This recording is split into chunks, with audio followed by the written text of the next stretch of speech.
Whoa, sorry. Oh, it says it's now streaming live on Facebook. Yeah. Oh, yeah. Okay. I think so. I think we're here. Do you have it up there, Tara? I'm looking. Hold on one second. I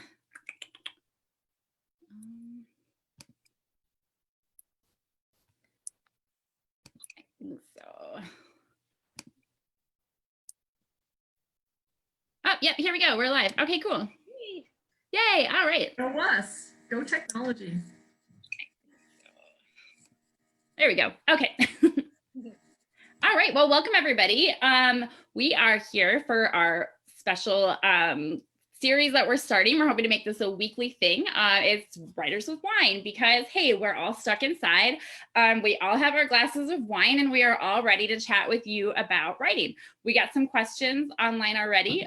Can you have beer with Writers with Wine? Sure, you can bring beer, you can bring tea, you can bring soda, whatever you want. We like our wine. So I thought we'd start by introducing ourselves and just we wanted to keep this really informal and chatty and kind of just a way to hang out and bridge those distances during this time right now. So why don't we go ahead? Michelle, do you want to start and introduce yourself? Sure. So my name is Michelle Barker and I live in Vancouver and I'm a writer. I'm also an editor and I work with a company called The Darling Axe. I know all these wonderful people. Well, Tanya and I knew each other for a long time, but all of us went to school together. We all did our MFA at UBC. And I know I had classes with all of you guys. I'm not sure if between you had classes together either, but I know Nikki and Tara, I met you through that program, which is awesome. So it's really pretty wonderful for all of us to be together here. And I mainly write novels right now, but I have in the past written a lot of poetry and short fiction, nonfiction, and a picture book. So I had the strange fortune of launching a book right when the pandemic started. And it's called My Long List of Impossible Things. And that's life. So there you go. So Tanya, how about you go next? Hi, I'm Tanya, and my writer name is Tanya Bellehumeur-Allatt, and I write for people of all ages. Right now I'm working on a novel set in northwestern Quebec, and I'm also writing a poem a day in what I'm calling my Corona collection. And so I do that first thing in the morning. I get up and before breakfast, but not before coffee, and I pump out a poem and then sit down and work on my longer work. So yes, I met Michelle a long time ago. I'm from Quebec, by the way, and just delighted to be here and to talk shop. So welcome to our conversation. Over to Nikki. I'm Nikki Vogel. I live in Edmonton, Alberta, and I am currently working on a project that's taking me a while. Lots of revisions, lots of big revisions. And it is looking at Jewish orthodoxy and the kind of patriarchal background for women. And it's a young adult book. So the main character is a young woman who turns into a golem, which is from Jewish mythology. So that's what my spiel is. And thank goodness I met Michelle in UBC. Well, that sounds fascinating. Now I want to read everybody's stuff that they're working on. I'm Tara Gilboy, and I am the author of Unwritten, which came out about a year and a half ago, and its sequel, Rewritten, which just came out earlier this month on the 7th. Also bad timing for it to release, but I'm still really excited about it. And those two are both middle grade fantasy. I'm kind of working away on another middle grade right now, or trying to, and also an adult nonfiction project. But I've been struggling a little bit to write during the whole COVID and everything that's happened. So it'll be interesting to talk to you guys about all of that later too. But I'm excited to be here. Well, actually, we can talk about that right now because I was thinking that we should start with a question that is kind of relevant to the times. And I mean, aside from just checking in and seeing how everybody is, I'm sort of wondering what isolation is like in terms of writing and how it's affected your writing. I mean, we are writers and that is how we work anyways. But I wonder if this particular time has had an effect on your writing, and if so, what? I think for me, the biggest change is that all my kids are home. So I've got 4 kids, my husband is home. So whereas I'm used to working from in a quiet home as soon as everyone goes off to school, right now I'm sharing my space. Oh. So I typically go to bed early and get up early, and my best writing time is in the morning, but my kids stay up extremely late. And so anyway, my sleep schedule is off, and I've had to just kind of readjust my expectations. But as I said earlier, I've had this unexpected gift of all kinds of inspiration for poems. So I've just been rolling with that. But for sure, my novel work is much, much, much slower than it was before this hit. Yeah. So I'm just trying to have grace for myself, and but I'm definitely at a very slow pace. What can you do? What can you do? Yeah, and I like though what you said about how you're starting with a poem a day, because I think sometimes when you change up the different kinds of projects that you're working on and have those little short projects along with the longer ones can be helpful. I know I've been struggling, not so much about space, and I do have my daughter home, so that's a little bit different. But for me, it's been a little bit of that work-life balance, or the work-writing-life balance that I've always struggled with, but now that it's all taking place in that same space, I found like work, because I teach, and I found that online teaching, it's hard to separate that from the writing and find that balance too. But yeah, what about you, Nikki? I mean, time-wise, my children are grown, so that part is easy. It is weird having my husband working at home because he does a lot of meetings on Zoom, and I can hear him talking, and I'm like, oh, it's so quiet. Be quiet. I'm thinking. Also, he's like, he expects me to be a human while he's. No, I have not, but it's okay. He's expecting of which right now. Yes. Right on cue. Make yourself. I put out stuff. My dog is down here. There we go. Speaking of, like, he'll come out at lunchtime and he expects like a human to talk to, but after I've been so immersed in whatever land I've created, I'm kind of like, what? Huh? Me questions, and I have no idea. I went through a phase though, a good solid, at least a week. I don't know if it was longer. I honestly half the time don't know what day it is lately, where I couldn't write. I was just the whole thing is just so weird. Like not being allowed to go out, not doing the things you usually do when you want to do them, worrying about the future for everybody. My husband is a small business owner, so that is scary in these times. But I'm back to doing what I was doing before, so yay. Yeah, my process has been pretty much the same, actually. My kids are all grown as well, so I honestly, I think if this had happened when they were little, I don't even know. I can't even imagine what it would be like. Yeah, exactly. But, and I don't have, all I have is my son home, who I'm used to having him around anyways. But I found myself for the first maybe couple of days, I guess, very distracted. I couldn't, and I mean, it's not as if things have changed hugely. Like, we're writers, we're used to sitting at home alone and writing. I mean, that's what we do, right? So it's not that things had really changed that much, but I think with all the uncertainty that was around, I think I kept searching for some kind of reassurance. And so I was bouncing around between, of all things, Facebook, Twitter, and TV news channels, which are not good sources of reassurance in any way. And I guess when I realized I wasn't going to find it in any of those things, I thought, you know what, I've got work to do, and I just have to sit down and get it done. And so, yeah, in the end, nothing has really changed that much in terms of my work. But I had a few days of being unsettled, for sure. Yeah. Oh, I like that. That's going to be my big takeaway, I think, from this whole evening is, you know what? I've got work to do. I like good.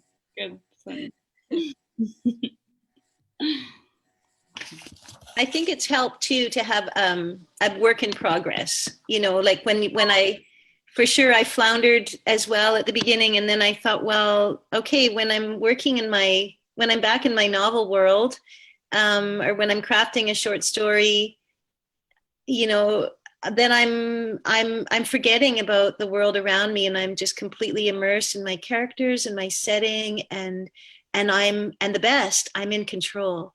So that has actually, my writing has been a therapy, I think, for me, of just feeling like I'm the mastermind of this story. It goes the direction I want it to. And I really don't feel that way about my life, at the moment, or, my well-ordered life has just gone out the window. So the work is, diving into a long novel that's been, a year-long project. It's been good.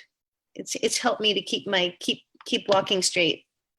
That's an interesting way to think of it. I wondered why it seemed okay, right now. And maybe that is why, is because I think we probably all have work in progress right now.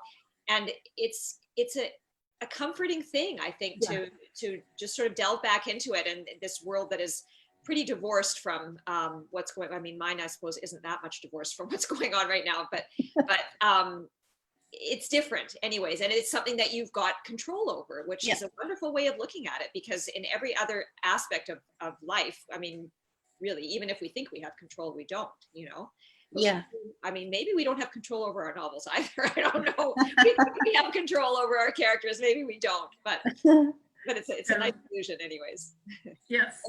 Something that I always do is keep a sort of a to-do list on my desk for the day, like small tasks that I want to accomplish. Even just a scene that I want to write, or something that I can cross off. It just really appeals to me to know that I got something done at the end of the day. And I think about it as like moving the work forward. Mm-hmm. And especially in the early days of COVID, that really helped me to have some structure and some routine and a sense of accomplishment. So I've kept up with that too. And that keeps me sane. Yeah, that's a great idea. In the beginning, I thought, when I finish this revision, which I was very close, I'm done now, actually. I thought I just won't be able to write. Like, I can't think. I'm all over the place. It's like, I think I'll just go clean. I've been cleaning a lot. I hate cleaning, so it's stupid. But that's something else we can control. Right, it is, exactly.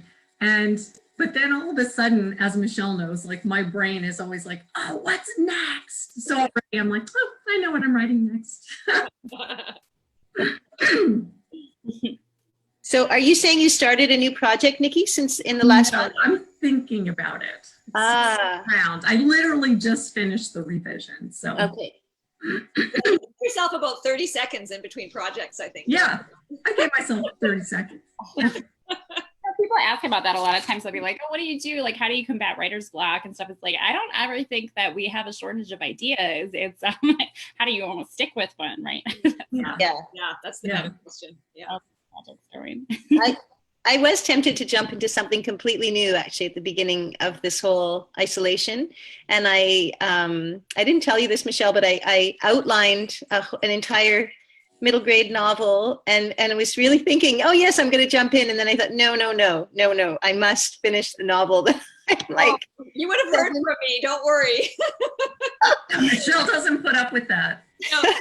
But I've got to hear you come over there on my desk. I know where all of you guys live. So, no, Tara, I don't know where you live anymore, but I can find out. Not too hard to find. You knew my old house, so I don't want to go there.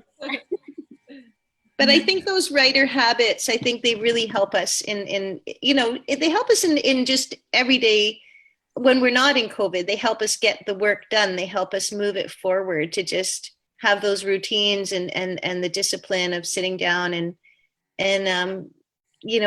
pulling up the file and just plugging away. And so I've really been trying to hold myself to that, but I am taking a lot more breaks, and I take a 5K walk with my husband every morning, which, typically the morning is just for writing. I would never do that. But, it's been fun to walk with him, and it opens up my brain in different ways. And often on the walk, I get the idea for the next day's poem. So I have switched things up, quite a bit. But I remember, Michelle, when you were writing a poem a day, this is a long time ago, but I remember you saying to me, like, everything becomes material for a poem. Yeah. Yeah. And so I've actually been exploring a different aspect of the COVID pandemic each day. Like today's poem was a sonnet on dishevelment and on the, I don't know if you guys knew this, but like you cannot buy hair dye in Quebec. It's just No. nowhere to be Buy found. it anywhere, yeah. Yeah, no dye and no yeast. So everyone's found their inner bread maker. And they don't want to have gray hair. Yes, notice. You have not been to Walmart, obviously. Right. So, you know, that's been a good way for me to process all the different things affecting me with this whole pandemic. Is just they get worked out, you know, in the poetry. Yeah, So that's a cool idea. And also you've been posting them, you've been reading them out loud live, which is beautiful. I love that. And, you know, I would never do that. I would never, you know, just put my work out there, because then you can't publish it in a journal, because the journals want those first publication rights and they don't want anything that's even appeared in a blog. So typically I would be so ambitious for my poetry, but I really felt during this season that that's not what these poems were. These poems were for now. They're timely. And although I've explored the different themes of the pandemic, I've tried to weave a thread of hope in all of the poems, because I feel that's what we need right now. We need some hope. So, I mean, I look at the issues head on, but then I try to bring a little twist at the end. And so, yeah, I started posting them just, you know, maybe one every 4 or 5 days on my Facebook. And I had one on a friend's blog earlier this week as well, and put one on for Poetry Month at the Lennoxville Library website. And so that just feels right. It feels like, yeah, these poems are for now. They're not for later. So I've changed my practice that way. But, you know, who knows, maybe I'll have enough by the end of this to have a little collection, and we'll see. Someone is starting a printing press, a poetry press in the townships. So she was just writing to me about that today. So who knows what's down the road. But for now, you know, they're poems for today, not for tomorrow, but for today. We have, you know, I was just thinking as we were talking, because we have all of these kind of practices we've all been writing for a while, and we have like practices to kind of like fall back onto as writers. And I know because I teach creative writing, I have a lot of students who, you know, maybe struggle, or how do, you know, how do I keep going in the, keep that, you know, creativity going during like the thing. Like, do you guys have any like tips maybe for people who are just starting out, like ways to keep that going? I know one of my students had asked a question about that. Oh, that's an interesting question. I mean, I always like to leave notes for myself for the next day. Like, I mean, I'm in the middle of a novel, so there's always something to do for sure. But I always leave notes when I've left off the day before, of things that I know that I have to deal with, or questions that I have to try to answer. And if I'm in the middle of a first draft, I'll never stop at the end of a chapter and leave myself with basically like nothing for the next day. That to me is terrifying. So I will always have like stop in the middle of a chapter, and then I'll have, you know, these are the things that have to happen, or this is what I'm thinking about. And that way there's always, when you come and sit down the next day, there's always something that, you know, you can sit down and get started. And I feel like getting started is probably the hardest part of anything. As soon as you get started, you develop momentum, and once you have momentum, then, you know, the hours go by and there's not a problem. So it's really just the starting. So I try to never leave myself blank. I think was that a Hemingway tip too? I thought I remembered something that was like leave off in the middle of a sentence or something. I mean, it's not quite as extreme as that, but I definitely leave off with notes, or with something that I know has to be done tomorrow. And that way I, like, right away, I know that I can get started. And as soon as you start, it's fine, you know? So. I feel the same way. I do exactly the same practice, and jotting down notes, and even later on in the afternoon when I'm not writing and I'm driving, or, you know, walking or whatever, and something will pop in my mind, and then I just keep a running list. But it's so comforting, as you say, to sit down and just know exactly, okay, this is my task. I read that in a book by Anne Lamott. It might have been Bird by Bird, where she said, set small tasks for yourself. Was it her who said that? And I found that very, very helpful. Like to not sit down and say, okay, today I have to write a whole chapter, or today I have to, oh heavens, finish this sucker. Like, no, today I need to, I need to write a scene, or I need to figure out this dialogue between these two characters and move this conversation forward, or move this conflict forward. And that just seems kind to do that to set ourselves up for success for the next day. Exactly. It's hard enough without being mean to yourself. It's true. I mean, because you're exactly right. I mean, if you think, oh, I have to do, this big project, I don't know, I have to write this whole chapter, or I have to solve this huge problem in my novel, or whatever it is, and it's insurmountable, and then you clean, right? Because cleaning is easier. But Michelle, you have at different times in the first draft process set a word count for yourself, right? I found with this last project, you seem to really be very hardworking with churning it out with a certain amount of words per day. Yeah, in a first draft, absolutely. I think, anyways, for me, it keeps me on task, because if I don't have that goal, I will work for a little while, and then I'll think, yeah, I've done enough. I can get up and go and do something else. And the thing is, if I'm keeping track, I'll know exactly whether I've done enough or not. And more often than not, when I think I've done enough, like I'm not even close to the goal that I had. And so at least that way I know that every day I have a certain amount that I've got to get done, and it gets done. Which is, I find now, because I'm editing and it's second draft, it's a little bit trickier because I can't do it in the same way. So I don't have, those set goals. And then I do tend to wander off, like I'll do it for a little while, and then I'll, find something else to do, and then I don't get as much done as I would with the word count. But Nikki, you were talking about that to me, about word count, because you were in the, you were in the middle of a project, but you had an interesting take on that. Well, it's interesting because, I've been an outliner, not a detailed outliner, but a kind of a loose outline, go forward, so when you sit down that morning that, okay, this is chapter 2 I'm working on, and here's what it's supposed to be about. So I'm not sitting here going, because I feel like that, that blank page. But I took a couple of ghostwriting projects, and the first one, I committed to writing a 50,000 word novel in 30 days. And, and that's not I don't want to hand someone a first draft either, right? Because it's like, my name isn't on it, but still I have some sense of pride in my craft. That was way too much for me. I had to write enormous amounts of words every single day. And also I hadn't done the outline, which made it also very tricky for me. The second book, I told them I would do more, but I had to have 6 weeks. And I needed to be involved in the outlining process. And I have to tell you, when you know ahead of time that you are committing to this very short span of time, I made such a detailed outline, really, I could sit down every single day and write 2,500 to 3,000 words in a fairly short time. And then I can go back later and look at it and say, okay, this needs to be worked on. It's a mess, but I got everything down. Pardon me. Yeah, that's a lot of words to get done. It's not COVID, it's it's springtime.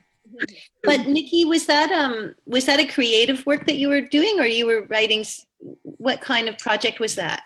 Yeah, it was, it's creative, it's fiction, and it was kind of like dystopian future, post-apocalyptic kind of spiel, which I love. So that's my jam, but I have to tell you, that first one, trying to write from someone else's outline, brutal. I don't think her outline is it worked for me. It wasn't enough information. So when I did the second one myself, I certainly approached it differently. I even had their conversations as part of my outline. Here's the big thing that's going to happen. Here's the conversation they're going to have. Here's the twist that's going to happen to drive it to the next chapter. Well, that's interesting, because I go forward, I'm going to do it again. Outlining is always an interesting thing to talk about because Mhm. everybody has such a different approach. I've tried to do a detailed outline like that, and it did not work for me at all. I couldn't do it. I need to have just a little bit more space than that to be able to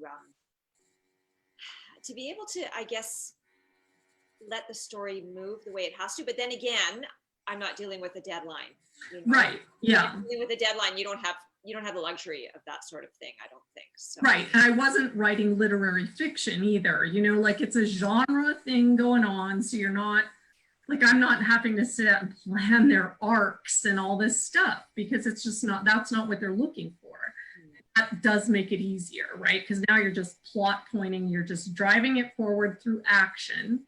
And you're not worried about the overall character arc, the arc of the story, the theme, and all these things going on, right? That's way harder. And I'm like you, I like an outline, but I want to have room to meet my characters as I go. Tara, do you outline? Because I find you seem to me to write quite quickly. Like I was amazed at how you revised the sequel. How quickly it went it seemed to me, from draft to polished final version. Well, thank you. I do not deserve that credit. But I don't outline. And I shouldn't say that. I do and I don't. I never outline. My first book, I did not outline. I wrote Driving Michelle. You've read many, many versions of that book. And I mean, it took me 2 years to revise it. I cut probably 200 pages. I didn't outline that one. Usually now what I've been doing is writing a first draft and then making an outline after my first draft is done. Like looking at, here's where I went wrong. These are the plot points I need to hit. I try to outline as I'm first drafting, but I find I change so much because I'm always like trying to force my characters to do and say things that once I get to know them better, I'm like, they would never really do that. With the sequel, because I had already written about them for the first book, it was a little bit easier to outline because I knew my characters and I had to make an outline, to pitch the sequel to my publisher. Which they, then they had, I got a contract for the book based on that, the synopsis. And then, of course, when I turned in my draft, it was nothing at all like this. And so then what happened? So, well, I knew that my first drafts are bad. I know my first drafts are awful. So when I got the contract, it was like about 6 to 9 months I had to write this book. And so I said, okay, my first drafts are awful. So I wrote the first draft in like a month because I'm like, I have to just get this done because I'm going to need that majority of that time to revise this because my first drafts are so bad. And so I just cranked it out. And then I spent the rest of that time revising it. So it changed a lot over that period of time. So I feel like I work well with a deadline. And I think that was the only reason I wrote that book so fast, is because I had that deadline. And I think that's what I need right now, because without a deadline right now, I'm just kind of like all over the place. I start this project and that project. And yeah. You can let Michelle do it. She likes to slave drive people. No, I do agree about deadlines though. Deadlines are magic. You can't argue with it, and you get the work done. It's a good thing. Maybe that would be a good thing. We could set a deadline for ourselves, have like a contest. We can make money be involved. Right. Whoever gets their book done. I tend to write different things at the same time. So, I've got my long work going on, but then, just recently, since January, I wrote 2 creative nonfiction pieces and polished a couple of other ones that I wanted to send off to magazines. I like having short pieces out in the market, that I can market. So, sometimes it means that the bigger work suffers and takes longer, but I think for me, I need that outlet of having different projects going on. So I just completed a nonfiction collection for children, and that's, under submission right now with the publisher, and fingers crossed that he's going to fall in love with it.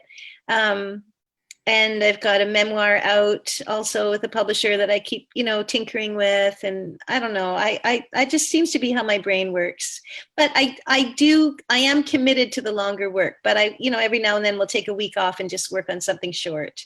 And so there's deadlines because of, wanting to submit to magazines and contests and stuff like that. And I don't know, I like doing that.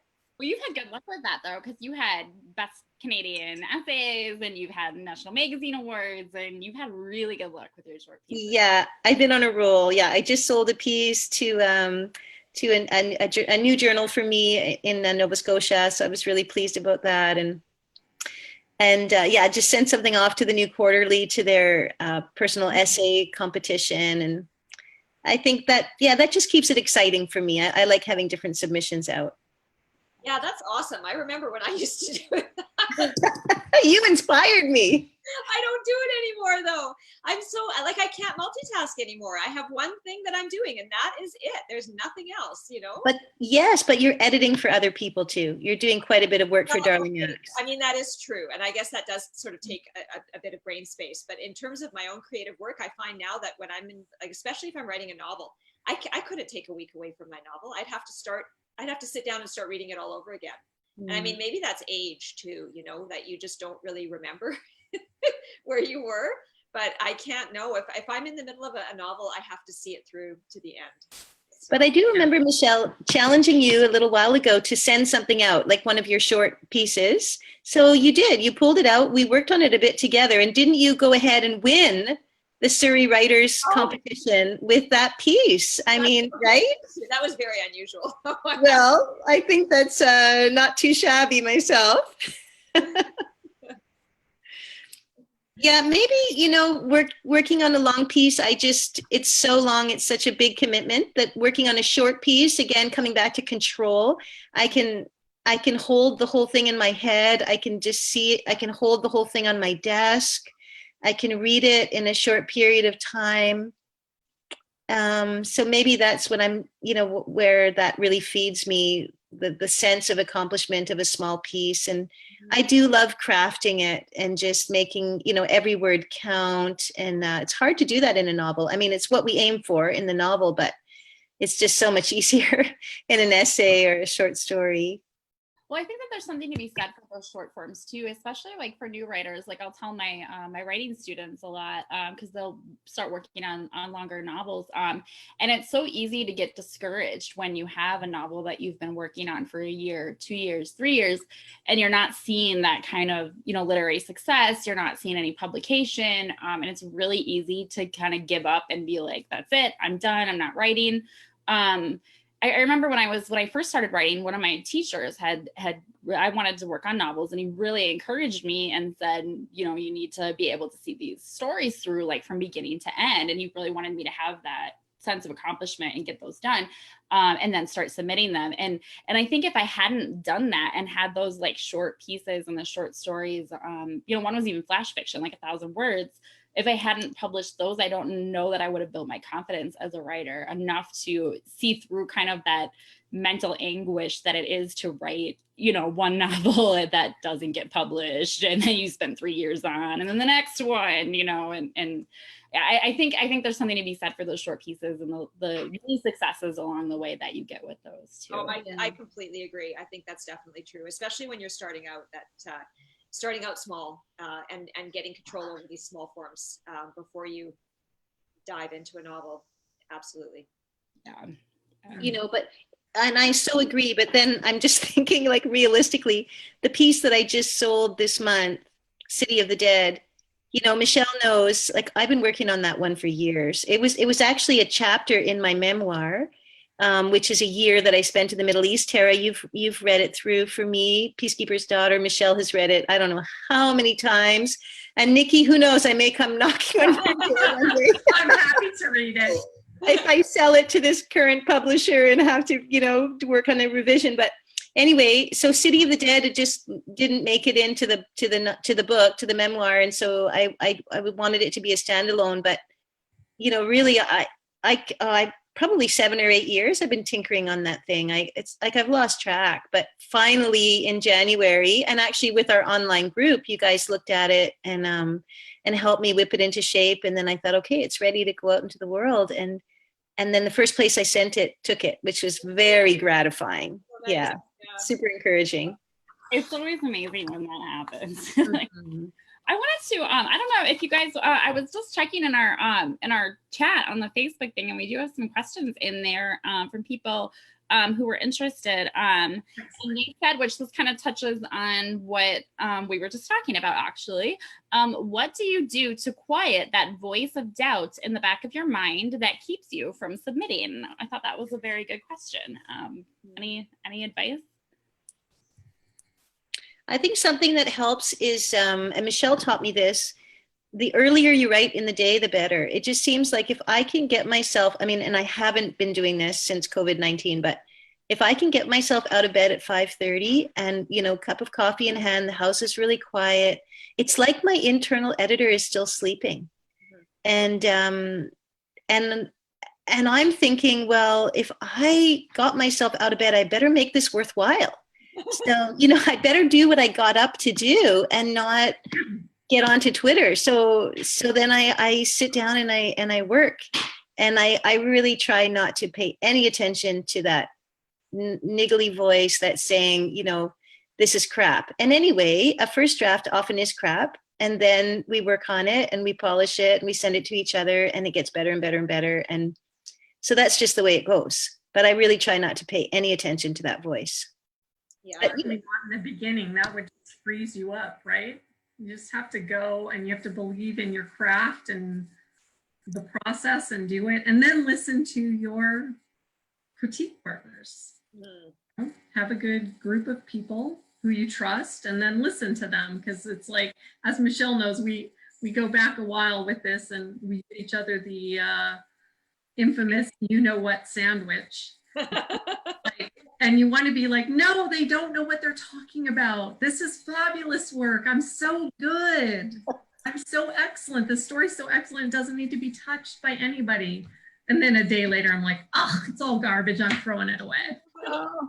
I think the thing is, writers are too hard on themselves. And realistically, we're all in the same boat in terms of the first work that we write is maybe not going to be that great. And that's just part of the process. I mean, I think that if you take that pressure off yourself, I remember, I think we all had Gail as a teacher, didn't we? Yeah. Right? Yes, the novel course. Gail's motto was to write crap. Yeah. And honestly, in so many ways, that's so freeing, because it just takes all that pressure off of you, where you don't have to produce something brilliant on your first try, because nobody does. I mean, really, I don't know of anybody who their first draft is, that's all they have to do. That's not a thing. So I think that as soon as you take that pressure off of yourself and you realize that as long as you're just sitting down and writing, and you're writing something, that's the biggest step.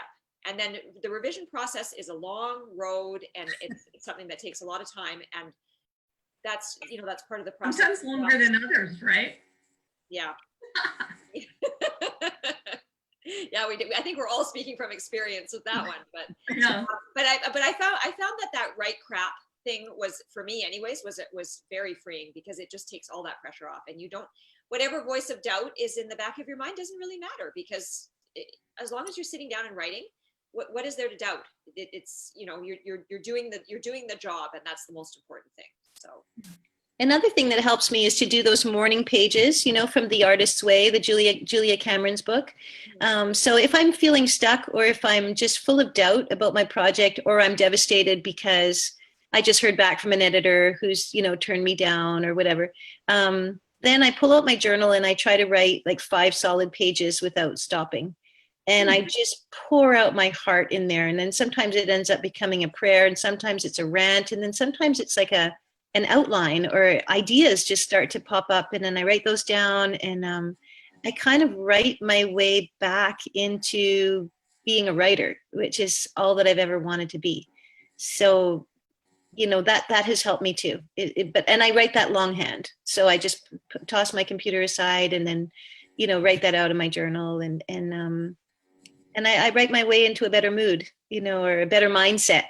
But I try not to get up from my desk, still in that funk. Or sometimes I'll write a woe is me email to Michelle. decided to give myself permission to mourn and have bad days and just be in a snit about the injustice of it all. And then the next day I can move on. But it's like, you know, at first I didn't let myself. It's like, no, you're not allowed to whatever. But sometimes it stings, right? Like certain rejections really hit you. Yeah. And others. And I think there's something to be said for the longhand too, like you were saying, Tanya, that, because I think, you know, we tend to wear either our kind of creative hat or editor hat. And when I'm on my computer, I definitely more often than not kind of have my editor hat on, and writing longhand can really put me in a different mindset. And then two other things I want to mention, the write crappy drafts has been like my big motto too, but about the writers groups too, I think there's also something to be said, you know, for listening to your writers group when you trust them. And I've worked with all of you guys and trust you, and it's wonderful, but you also have to know when not to, if you get yourself in a bad writers group, that can be a horrible thing for the ego. And especially, I remember when I was doing like my undergrad, some of the creative writing workshops I was in where people would just say the meanest things to, you know, to other writers. Or sometimes you'll get those comments like, I don't know, I just hated it. I don't know what's wrong with it. It just doesn't flow. You know, you hear something like that, like, what does flow even mean? Can you define that? You know, and so, yeah, so you have to know when to also ignore, you know, that advice and think, okay, they're telling me that something is wrong here. I don't agree with what they're saying, but what is another path? Like, what is something that they're picking up on that maybe they're not articulating clearly that I need to change in my writing, you know, because they don't always know the fix. So you can take feedback. You can't listen to everybody, right? Like that's the thing. You have to choose the few and the ones you trust. And when I feel like there's a resonance when someone tells me something, even if I don't want to hear it, I'm like, damn, she's totally right. You know, and you just feel it in your guts and you're like, oh, this means so much work. I'm gonna have to do this and that and that and this, rethink my timeline and blah, blah, blah.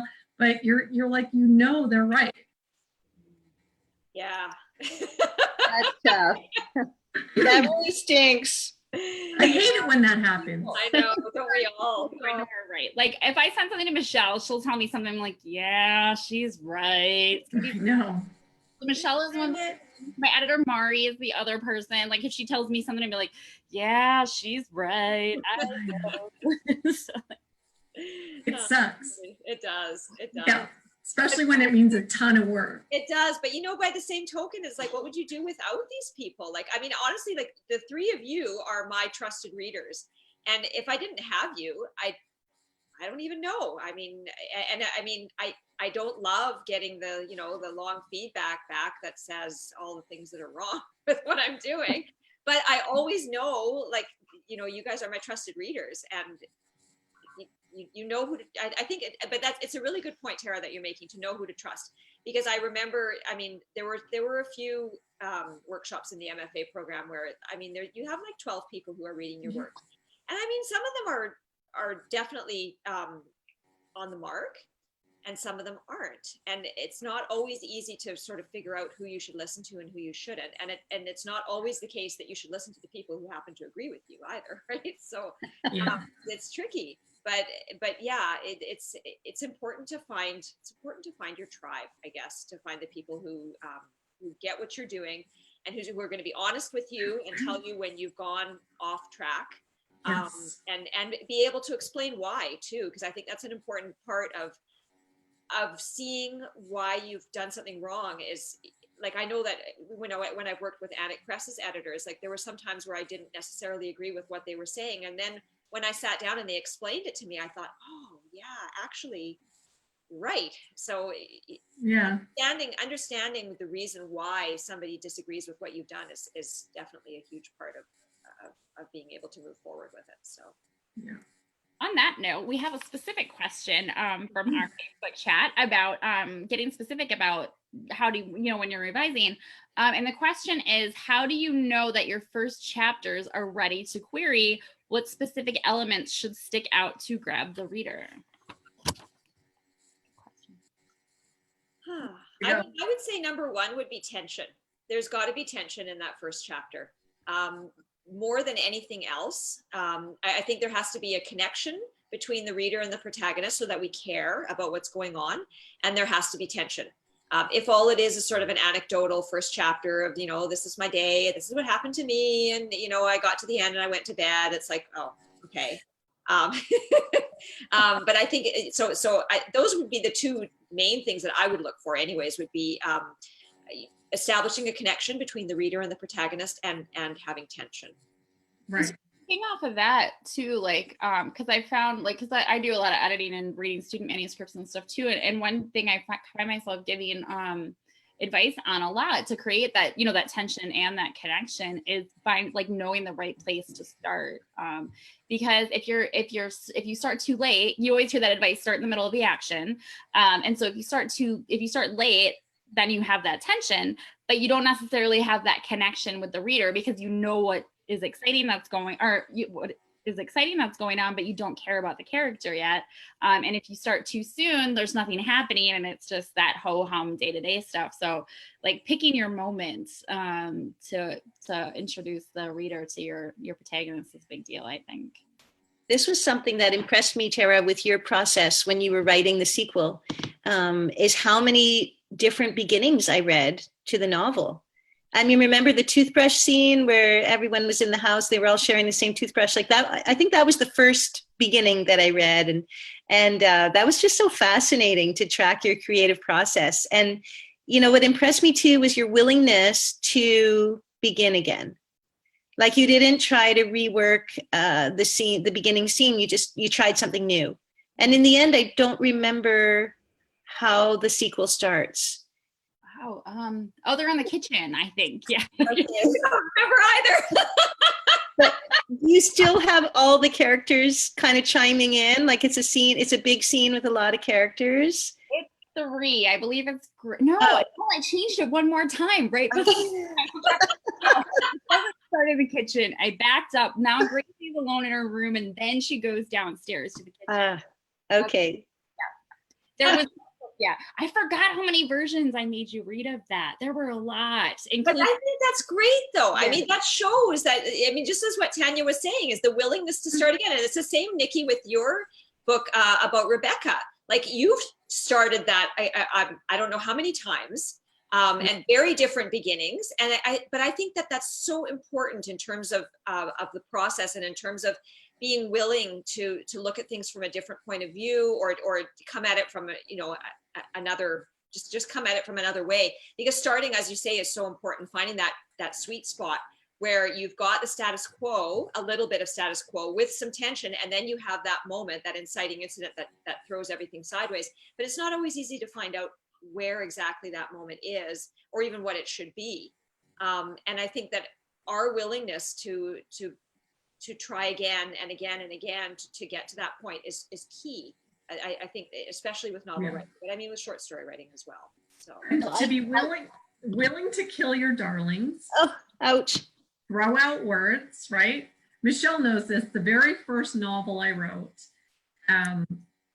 she read and she gave me this, this much, this is really good, and blah, blah, blah. And then this much. Oh my God, here's all the things wrong. And then this much at the end. And I was so distraught after. And then, I kept trying to rewrite it, version 2, version 3, version 4. And all I do is shift things around a little, and whatever this, whatever that. And then one day I woke up and I thought, this is not going to work. I have to throw this out and start over. And I literally, out of I don't know, say 80,000 words, I threw 60 away. I just treated it as I was meeting my characters, learning the world, because it's high fantasy. So the whole thing is built, right?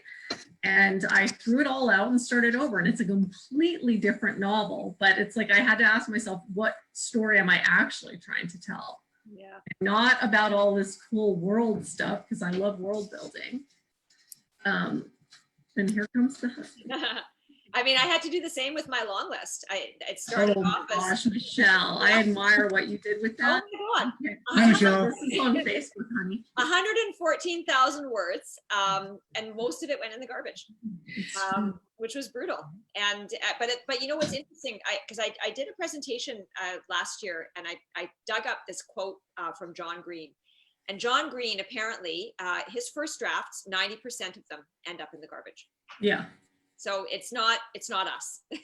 Yeah, no, it's like sometimes that first draft is just kind of telling yourself this story and then getting to see your characters and then deciding, okay, who's going to live, who's going to die, what is this story actually about? Well, and I had a teacher even who that's her process. She writes her first draft, and then she makes an outline of what needs to happen in the book, like what has happened, what needs to happen, and then she deletes the first draft. Oh my God, I couldn't. I don't think I could do that either. But it's an interesting, and I think it speaks to what revision should be ideally. Because there is nothing that it's kind of a pet peeve of mine I have, because I teach so much that like I will give it like student feedback, and then maybe an hour later I'll get the revision and they're like, look, I fixed everything, and it'll be like, oh, I changed a sentence here and I changed a sentence there, and it's not that kind of like deep like re-envisioning of the story that revision is meant to be. Then it's just kind of fixing up the wallpaper and adding a coat of paint when you need to. You have to knock the whole house down. Yeah. I'm I would say, getting Michelle, older. you did good work with my list of impossible things. That book went through so many incarnations. I don't even, well, that's the funny thing is that I changed it so many times that I do not remember anymore even what it is now. And you mentioned a scene to me, you said, oh, there's this huge change. I thought, which one was that again? You're like, I thought you were testing me, but you're actually checking for yourself. Yeah. Well, I remember I read it. I think I read it. The last time I read it was last summer, I believe. I read it, and now I just got my copy in the mail that you sent. Oh, good. Yeah, so I'm gonna read it again. I'm excited to see what changed, even since then. So. Yeah. I just finished it last weekend, Easter weekend, and just loved it. And yeah, there was a lot. I was riveted, even though I've read many drafts of it. But it was so cool to see it, how it all came together, and was significantly different than when it started. Yeah. I agree. I love seeing that process from the beginning to now. Yeah. Because I remember in an earlier draft, even you had, I think, the current day, or it was like the 1990s, or right? I mean, I think there was different points of view in it. Yeah, there was a whole storyline that was going to take place like in Canada in the present day. That's a whole other section that ended up in the garbage. Something completely different. Yeah. There was a lot got shelved in that process. But I mean, because I think we some of the questions we were going to talk about, one of which was failure. And I feel like no matter what you do as a writer, I mean, you do have failed projects and you have failed drafts for sure, because I would count that definitely as a failed draft. But in another sense, I think no matter what you do, you learn from your mistakes. I guess you learn from your failed drafts, and I feel like it's an essential part of the process that you almost can't get to the published draft unless you get through all those failed drafts. Yeah. And you really have to be willing to let go of those drafts. That's the biggest thing I think I would say to anyone starting out, is that they need to be prepared to part with the stuff they thought was so great. Because it probably, if people are telling you it isn't, it probably isn't. Something sorry. I find that I have to lay the work aside for a while before I have the courage to do that. Like if it's a major revision, of course, my first completed novel was for my MFA. And so I didn't have that luxury of putting it aside and letting it smoke on the shelf, because I had a deadline, had to turn it in. So I went to bed for 3 days and then emerged and, began again. And really, I did start a new file. I kept the old one, but I began again. And that was extremely hard. But now what I do, as I said earlier, I have a lot of projects going on. So if I hit a really big roadblock, with a manuscript, I will typically put it aside sometimes for 6 months, 3 months, 6 months, maybe even longer, work on something else. And I mean, all of my projects I love. Everything I'm working on, I'm really fascinated by. So typically 6 months later, I'm happy to pick it up again. And then I have new vision for it. And I like to, you know, and I have all my projects on my desk all around me because I print everything out and put everything in a binder. So every novel has its binder. And you know, so I'm looking at them even now, and you know, there they are, and I believe in them. But I think, you know, every book has its time. Every story has its time. And sometimes it just needs to percolate a little bit longer. Yeah. I got stuck once in the middle of a novel and I literally could not for the life of me figure out what to do. And I started a whole different project, which I think can be a bad idea because I feel like leaving things half done is very, you know, because you always have that beginning excitement, this is fresh and beautiful. And Michelle gave me nonstop hell for it. She's like, if you don't finish that first one, Because oh my goodness, it was worth it. Listen, that is a great novel. So, you know. So I did, but I went and I wrote a totally, you know, something different that I lightened a spark under my butt. And in the middle of it, I finally came to the answer, what would solve the first project's problem that I was stuck on. And so I wrote notes. And then when I was done with the other project, I went back.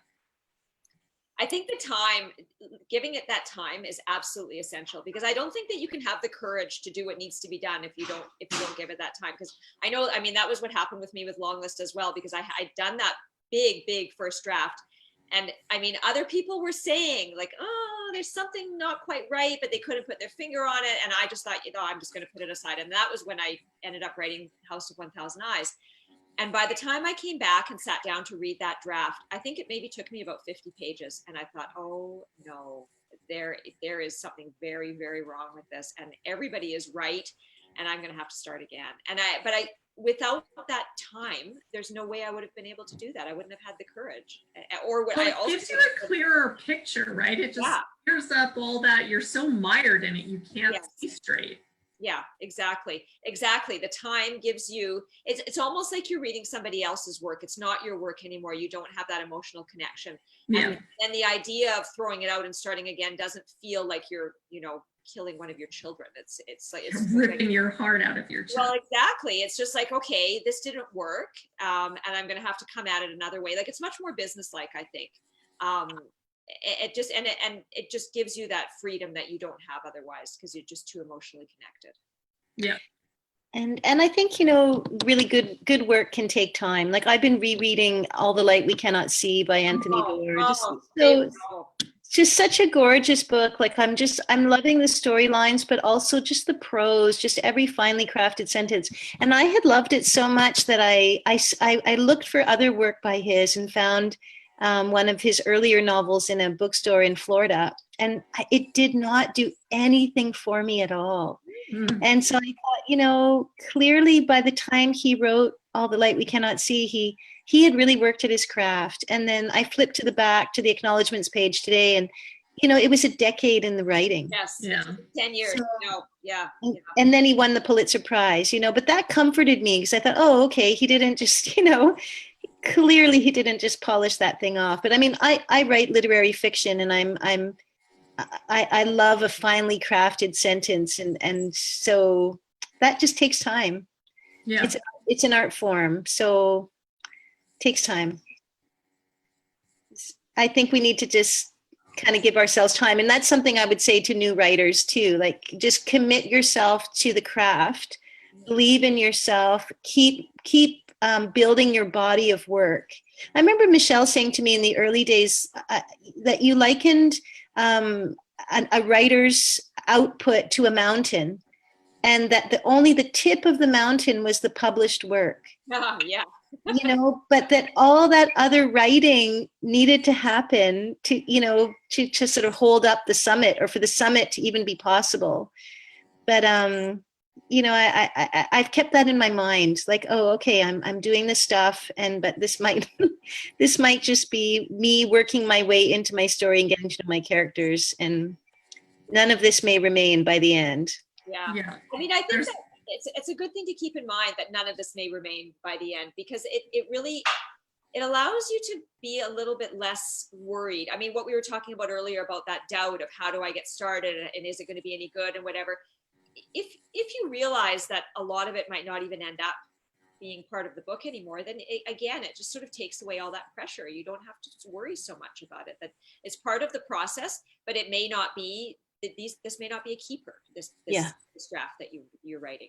And I think it speaks to like redefining kind of our idea of like, what is failure? Like, what does failure even mean? I mean, you're learning something every time that you're writing something. And like, cause I teach so much and I'm always kind of jealous. Sometimes I have another friend who teaches piano, and her students don't go into, you know, piano class or like piano practice thinking, oh, I have to go play, you know, a symphony right now and I have to do this. But a lot of times, you know, my writing students come in and they want to be able to publish right away. And so I think like writers just have different expectations of like what needs to happen and how quickly. I feel like sometimes we kind of build up this idea of like what it means to be a writer and that it's just supposed to come naturally or so much rests on talent. And I think that, yeah, it's just a lot of hard work and a lot of practice. I mean, we've got to practice just like piano students have to practice. Just like athletes. I liken it to Andre Agassi's 10,000 hours, right? Like 10,000 hours on court and you can be in the top whatever.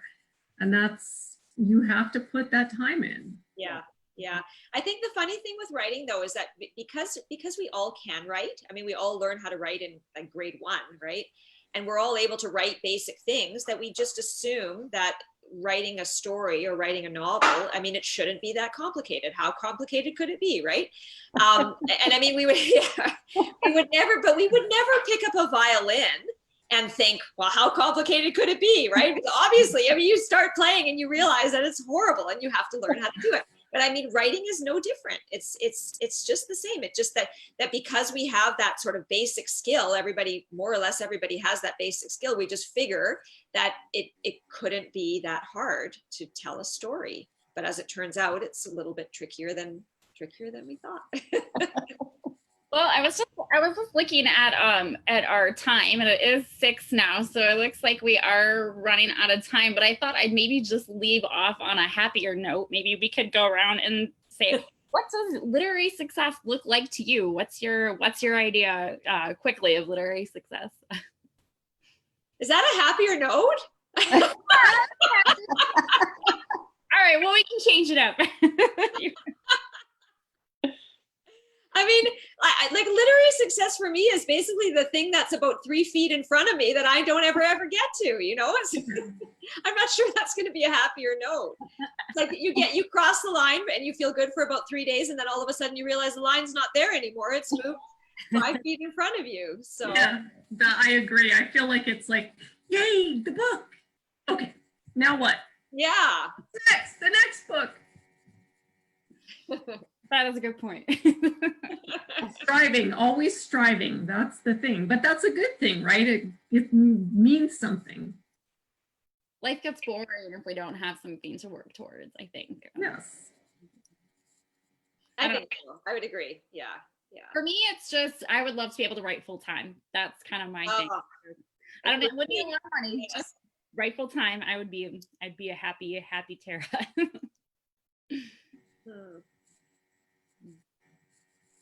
What about you, Tanya? You know, I guess I've published a lot of short work, but I've not yet published, you know, a book length volume. So that is definitely something that I'm really, really looking forward to. But at the same time, I think just doing it, you know, that I can say in all honesty, yes, I'm a writer because I write. Every day I write. I mean, I sometimes will take Sunday off, but you know, I'm happiest when I'm making at least a little bit of time, even if it's just half an hour.